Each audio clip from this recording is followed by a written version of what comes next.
कहानी पसंद आए तो लाइक, शेयर एंड सब्सक्राइब। बदमाश नौकर। एक हिंदी कहानी। एक बार की बात है, एक गांव में एक धनी व्यापारी रहता था जिसका नाम रामचंद था। रामचंद के घर में एक नौकर भी रहता था जिसका नाम गोपाल था। गोपाल बहुत ही कामचोर और बदमाश नौकर था। वह हमेशा अपने मालिक को धोखा देने की कोशिश करता था। रामचंद को पहले से ही गोपाल के बारे में कुछ आशंकाएं थी, लेकिन वह उसे नौकरी पर रख लिया था।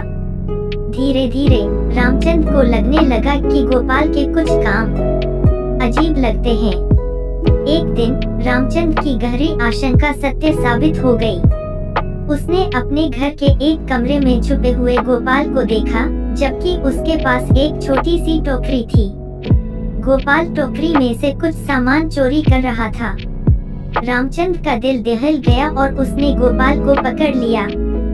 गोपाल को पकड़ा जाने पर उसने घिसेपिट की और कहा, मालिक, मैं यह सब क्यों करूँगा?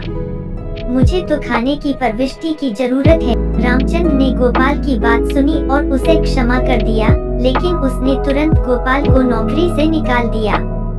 गोपाल को नौकरी से निकाल दिया जाने के बाद रामचंद ने अपने नए नौकर को बहुत ध्यान से चुना। वह अब कभी भी अपने नौकरों पर विश्वास नहीं करेगा। इस कहानी से हमें यह सीखने को मिलता है कि हमें अपने नौकरों को चुनते समय सावधानी बरतनी चाहिए। किसी के बारे में सही जानकारी हासिल कामों की जांच करना बहुत महत्वपूर्ण होता है। अगर हम ध्यानपूर्वक नहीं करेंगे तो हमें बड़ी नुकसान हो सकता है। गोपाल का नकारात्मक चरित्र हमें यह सिखाता है कि हमें हमेशा ईमानदारी से और मेहनत से काम करना चाहिए।